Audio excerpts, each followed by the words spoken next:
All right, it's recording. It's recording now. Welcome to my invitational speech. The topic of the speech will be Formula One. Don't laugh. This is very serious. I don't know why you're laughing. Formula One is a global sport. In a single season, they visit 19 countries, some of them more than once, and it attracts hundreds of millions of fans across the globe. Unfortunately, many people in the US have not heard of Formula One or watch F1. That is an entirely different issue. So let's look at what Formula One actually is. Formula One is the highest echelon of motorsport racing. It includes some of the fastest speeds, some of the fastest crashes, and some of the fastest drivers in the world. It is the most competitive motorsport in the world, and they're fast. Formula One teams spend hundreds of millions of dollars every single year just to have a chance at being the fastest car. And they spend tens of millions of dollars on their drivers as well. Formula One drivers are some of the highest paid athletes in the world. The total market cap of Formula One is in the billions and is continuously increasing. With all of these resources and all of this money, how does Formula One deal with its efficiency and its finances?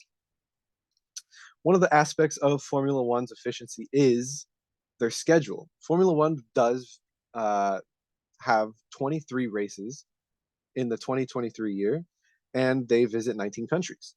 That does mean they visit some countries twice. The US will be visited 3 times next year. If you look at the schedule and where they go, they are bouncing all over the globe in a very inefficient way. It creates kind of a spider web of path that they travel. This leads to very high travel costs, and it leads to extremely high travel time. The sources for these are news.com Australia and F1 Technical. I do need to include at least 5 sources in the speech.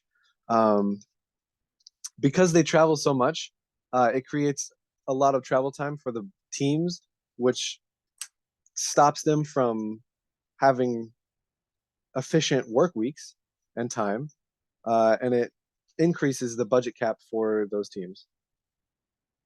A lot of people have issue with this, and because of Formula One's mission statement of efficiency and like trickle down engineering, the way the schedule is formatted and how the teams travel stop the like that kind of mission statement from being applied.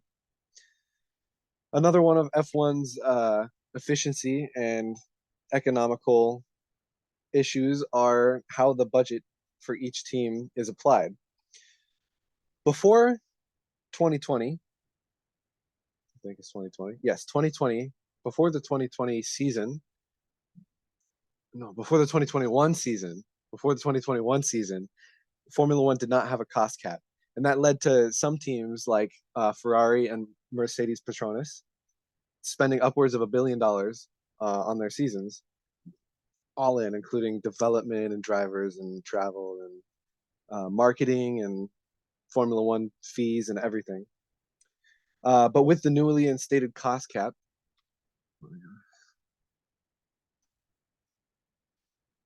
of $145 million per year, this greatly limits the amount of money the teams are spending. What this does is for the teams that used to be spending a lot more money, it pulls them back a little bit and it stops them from buying performance and instead forces them to engineer performance and to be very efficient with their dollars. Some rules like this are broken, like in the case of Red Bull in the 2021 season, who went less than $10 million over budget, which did eventually lead to a drivers' championship for them. And that can be described as another breaking of Formula One's mission statement. I'm hearing myself echo, and it's messing me up a little bit. So that is another issue that can be had with Formula One's economics and efficiency. But overall, the budget cap is a good step in the correct direction. A third point about Formula One's efficiency is the engineering itself. Formula One has slowly been working towards more concepts that can be applied to road cars, such as hybrid systems, as introduced with KERS in the 2010 season. Right? Is that correct? I think it's the 2010 season or the 2009 season. I didn't cite my sources for the last one. Okay, the last one, the source for the last one is thefinancialpandora.com. The source for the upcoming information I'm about to tell you is Formula1Dictionary.net.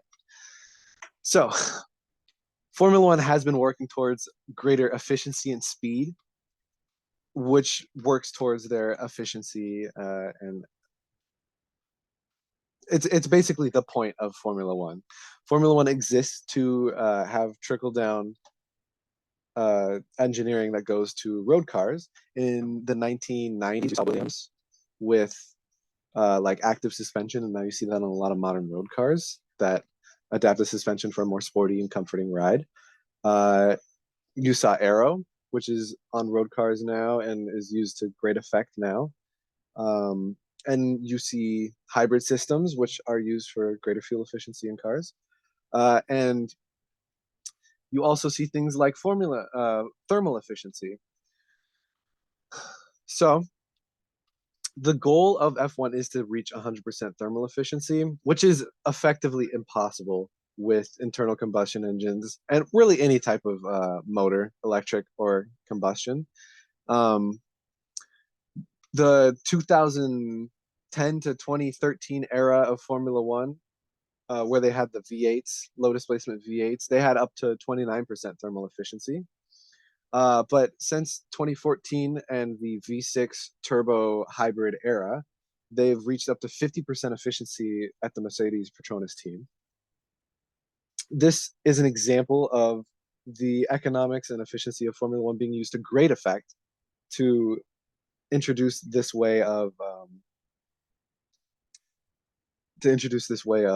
engineering, and it is being used on very common cars you see every day, like the Toyota Prius and like the BMW i8.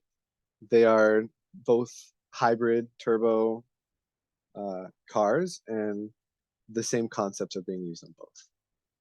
As far as efficiency goes, I'm not sure if they're the same in speed. I'm pretty sure they aren't. So yeah,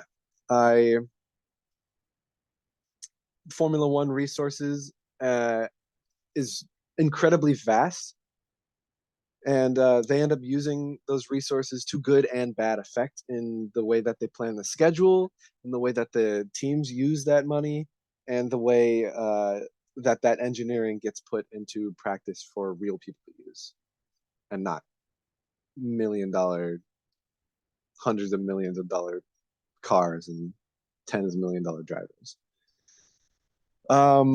So now it's time for the question portion of this.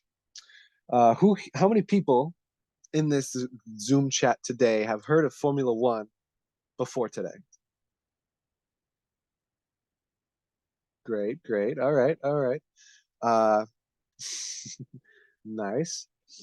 Now for an open-ended question. What do you think of the efficiency of Formula One and how they are currently run? Feel free to speak up.